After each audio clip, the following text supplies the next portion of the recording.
Hey guys, welcome back to another video. If you already saw the title, then you know that we are going to be talking all about C'est Moi's visual artist makeup crayon set today. These are the colors that we are going to be working with. I'm super excited to dive in. I'm going to be telling you exactly what I think of these makeup crayons and if they're worth your money. But before we jump in, if you are new here, my name is Sam Young and I bring you content all about mindful and clean living and beauty. So if that sounds interesting to you, don't forget to hit that like and subscribe button before you leave. Let's play with some makeup.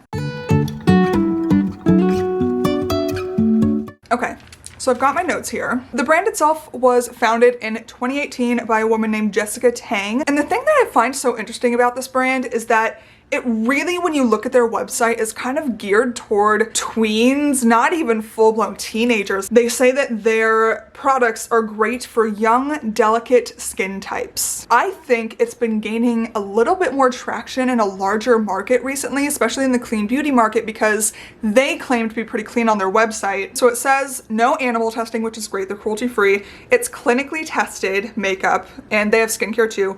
Hypoallergenic, EWG verified, clean ingredients, dermatologist tested. And then underneath all of that on their website, they leave a list of things that they consider to be toxic or just ingredients that they wouldn't use in their products, which is really nice because on that list I just read you, it says clean beauty or like clean ingredients. And although I have a clean beauty channel and I clearly try to stray away from toxic ingredients or whatever, I still am on the side of people who say that clean beauty is kind of a harmful term in some regards. If you don't define what it is, then you can just say anything's toxic, or you can just label something as toxic or clean without explaining why, and I don't like that. But they say they don't include a synthetic fragrance, parabens, phthalates, sulfates, mineral oil, silicone, talc, BHT, PEGs, propylene glycol, or any other nasties that aren't good for you. So I guess that's kind of an umbrella statement, that last part there, any other nasties that aren't good for you. That is kind of up to their discretion, but everything else I think is stuff that a lot of companies do include, and I love that they actually lay out like these are the things that are on a no-go list for us. Okay, so now the actual products themselves. This is the visual artist makeup crayon set from them. They have a couple different sets online, and this one seems to be kind of classic, so you can see all of the colors on the back.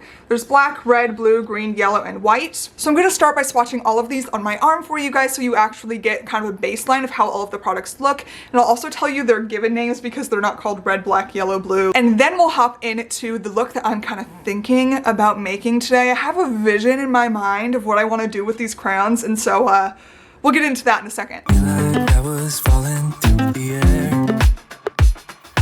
No one let myself to hold my hand. Standing in the shadows of what we have been. Sleeping with your back facing me. I know this isn't us. Baby, pull me closer, let's fall in love. So as far as what I actually want to put on my eyes today, I'm leaning a little bit toward the Dove and Sapphire shades. I already have this kind of like muted blue top on that says live by the sun, love by the moon. And I don't wear this necklace very much, but this is something that I consider really stormy. Maybe I can't like get this close to the camera. Hold on. So you can see it has this like crafted metal all over it. I feel like this marbly rock underneath kind of just strikes me as like a stormy gray sky. And then this kind of looks like lightning over it. I don't wear this necklace enough, but I really, really love it. And it's storming outside, and I think it matches with this like blue-gray top that I have on. My idea right now, which might change as we go along, is to put Dove on the inner corner, maybe on the lower lash line as well, and then take this blue sapphire shade and kind of do like a slight wing outward and get a little bit more of a like vampy kind of color on the outside of the lid. So first what I'm gonna do is go with a stark eyeliner look so you guys can really see what it looks like when you don't blend it out, when you want to get something really defined with it. And then I'm going to blend it out on the eye, and I'll do that on both eyes.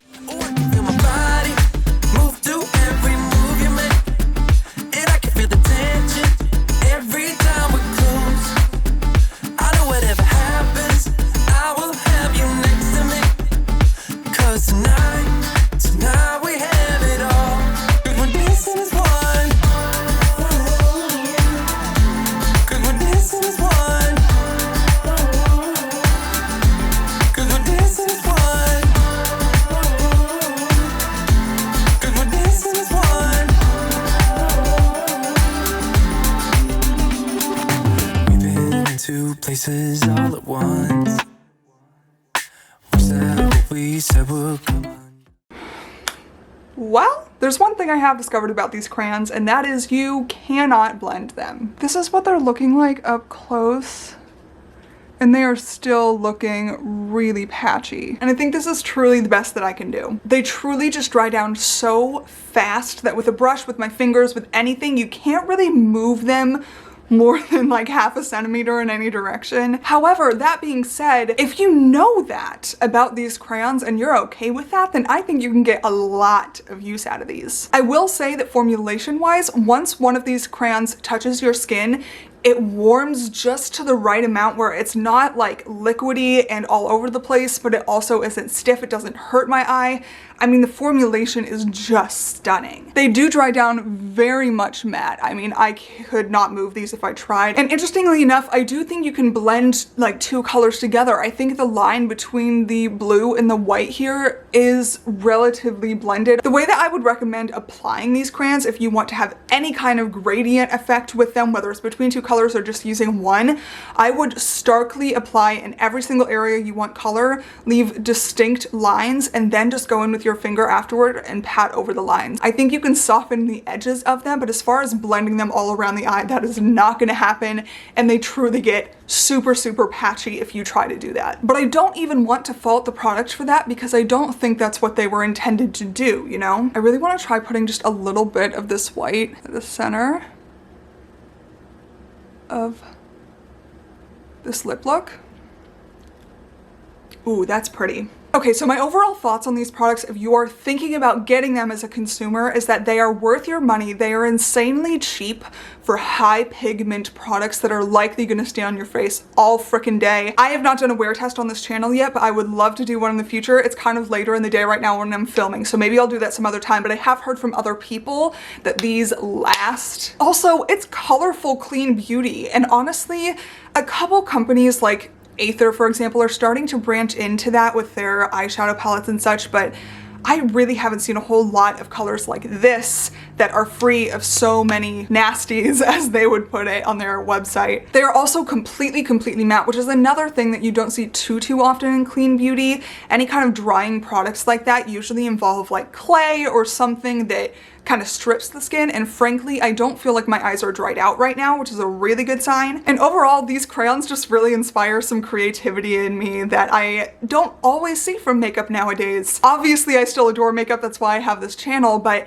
products like this just bring me back to having a crayon box when I was a kid and wanting to experiment with different colors, seeing different ones that I wanted to pair together. You saw that with the White Dove crayon. I was so interested in that one that I wanted to put it on my lips too. I really think that these are versatile. You could do so much with them. The only other thing I really thought about while putting these on is that they are really trusting tweens and teenagers to know what they're doing with makeup. They're truly targeting this toward tweens. Ooh, hold on a second. Just to show you what I'm talking about, this is the guide that came with my little like box when I ordered it.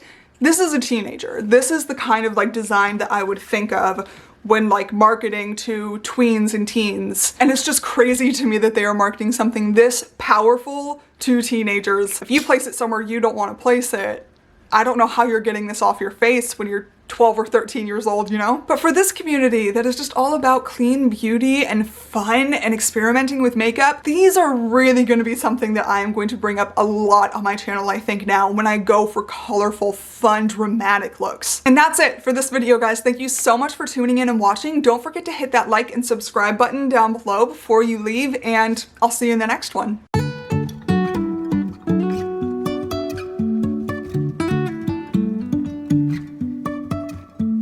Life is a winding road, no telling where it goes.